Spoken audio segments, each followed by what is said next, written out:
So here we are well underway with Season 2, we almost have a week of it under our belt, and we are moving into the second week of Season 2.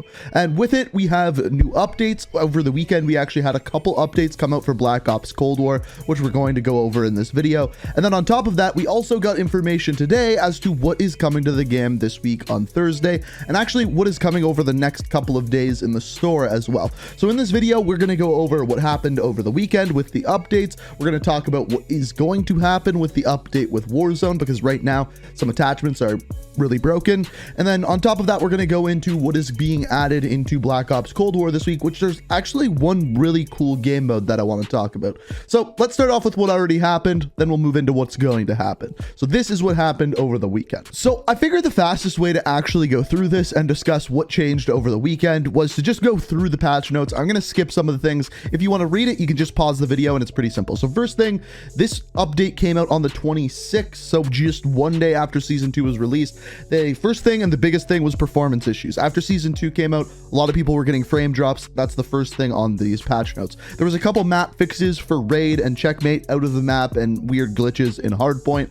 That has now been fixed. The other thing is they added back Prop Hunt. So Prop Hunt is, I guess, one of the most played game modes currently in Black Ops Cold War. They removed it with Season 2. I guess they got a lot of complaints, and I guess their numbers of players have dropped because they immediately added it back in, which is kind of weird. I wouldn't think Prop Hunt was that game mode, but apparently it was. And then Apocalypse was also added to the Prop Hunt map pool as well. There was a little bug with the after action report where it wasn't displaying properly. That's pretty simple. After this, League Play. Basically, this is just a bunch of UI fixes. They re-enabled calling cards and a bunch of stuff like that. Nothing too fancy there. Moving into Zombies though, this is where basically the bulk of the update actually was, because Outbreak of course had some bugs. It was brand new to the game. It was brand new to Call of Duty, and that's what they needed to fix. So stability issues, that was probably the biggest one. People were getting frame drops. It looked like people were in the Matrix. So obviously they updated that, and crash fixes. That's actually one of the problems I have with Warzone that we're going to get into in a minute. After this, progression addressed an issue that was resulting in lower than intended Outbreak match bonus for XP. So the one thing that I will say about this is that in Cold War and in Warzone currently, I think leveling is broken. Now, I don't have concrete evidence for this, but basically the people that I play with and me have been playing a bunch, and we've been leveling up very slow, much slower than in Season 1. And on top of that, we had double XP and double weapon XP over the weekend. It seems like double weapon XP is working properly, but leveling your character is very slow. So let me know down in the comments if you've been experiencing the same thing, because they haven't addressed that in any of the patch notes. So the rest of this is just a bunch of bug fixes and things like that. And then at the end, we have the ray gun. It says, added a cap to the amount of splash damage the ray gun and other weapons can inflict on the player. So that was it for the first patch, but they weren't done there, because the very next day they came out with a second patch on the 27th. So for the 27th update, this is essentially all bug fixes. We have some user interface stuff, more after action reports, some operators not appearing properly in game, and then some zombie stability and gameplay fixes. That's essentially it, but we do have more information as to what is coming this week with Black Ops Cold War and this week's update. But first, I wanted to take a look at Warzone, because we have some issues there. So this moves us into Warzone, and I have played a ton of Warzone over the weekend, probably the most that I played since the beginning of Season 1, and I've been really enjoying my time playing, but there's definitely some bugs currently in the game. First of all, every once in a while my game just crashes, says that there's a dev error, and many people that I've played with have said that they have had the same problem. Now, that's on PC. I don't know if people are having a similar problem on PlayStation or Xbox. You guys can let me know down in the comments, but it's happening quite frequently on PC. The other thing is getting into games. It is taking me a very long time to get into a game. It'll sit in the lobby, the player numbers will drop in the game, then I'll have to refresh and try to get a new lobby, and that'll happen over and over again. And sometimes it takes upwards of 10-15 minutes to actually get into a game. And then the final thing, and probably the biggest thing, is the agency suppressor. So this is an attachment that is basically necessary on most of the weapons in the Cold War game. And basically the weapon attachment is there to do do the same thing as the monolithic suppressor from Modern Warfare to keep you off the radar and actually extend your range. But in the Season 2 update, they actually made it so it doesn't extend your range. It actually makes it worse like it used to, and now we're waiting for an update. Essentially, they have tweeted out saying that this is going to be in the next hotfix. That was on Thursday, and over the weekend, we didn't receive a hotfix. So I'm guessing that that will be coming out at some point this week.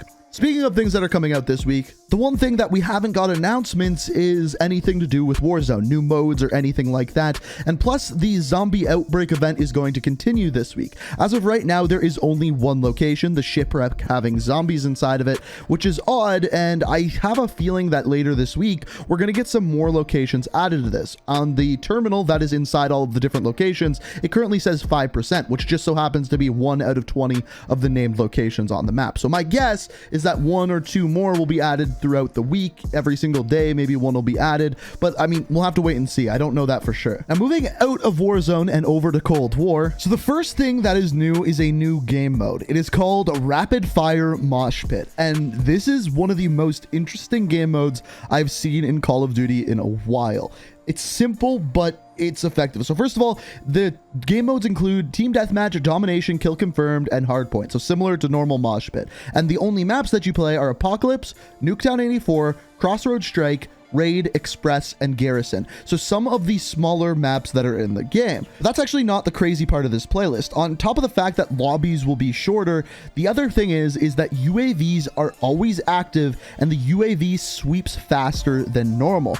On top of this, the ghost perk is disabled, so people will constantly be on the radar. So this is pretty insane. To my knowledge, I don't remember ever having a game mode like this. So I'm super interested to see how this plays. It should be super fast paced and no campers because you'll be able to see exactly where they are. So I'm very interested in this mode. It's pretty cool. Now, speaking of game modes, there are some that are staying around this week, including Gun Game, Nuketown 24/7, Face Off, and Apocalypse 24/7, which is the new map. And I have to say, I actually really like the new map. It's very rare that I like Treyarch DLC maps, but I think they nailed Apocalypse, I have to say. So the other thing that we learned about today is the new bundles that are coming over the next week. So on Thursday, the big one that we are getting, as you're seeing here, is Samantha Maxis is coming to multiplayer for the first time ever. And obviously the bundle here, this is on COD Tracker if you want to check it out, is the Maxis Operator bundle. So you get Samantha Maxis, which first of all, I think looks very, very good. But on top of this, you also get a reactive camo for the AK-74U, which are always really cool. I think it's one of the coolest things that Treyarch does is these reactive camos. I'm glad that they are back. But honestly, Samantha Maxis looks really cool, and it's really interesting to see this crossover between the zombies and the multiplayer. Something that's never really happened in Call of Duty before to this level. And on top of this, you also get a finishing move with it as well. And I have to say, a pretty damn cool calling card. So that's the first one. That is coming out on the 4th, aka this Thursday. And then on the 7th, over the weekend, we get the Anime Pilot Bundle, which you are seeing here. This one is more so just weapon blueprints, as you're seeing. Nothing too crazy, nothing too fancy. But the big one this week is, of course, Samantha Maxis. So that is all of the information we have as far as what happened and what is changing this week. The thing that I am looking for and the thing that I will keep you guys updated with over the week is what is happening with the outbreak event in Warzone. Are there being more zombies locations added? Is the outbreak spreading, or is it just staying in shipwreck? So as we find out more and as we get the update on Thursday, I will keep you guys updated. But as per usual, I hope you enjoyed the video. If you did, it's always appreciated if you hit that like button. New to the channel, like what you see, want to stay up to date on my videos, be sure to hit that subscribe button. Let me know what you think down in the comments. And as always, thank you so much for watching, and until next time, peace out. We are reaching for the stars.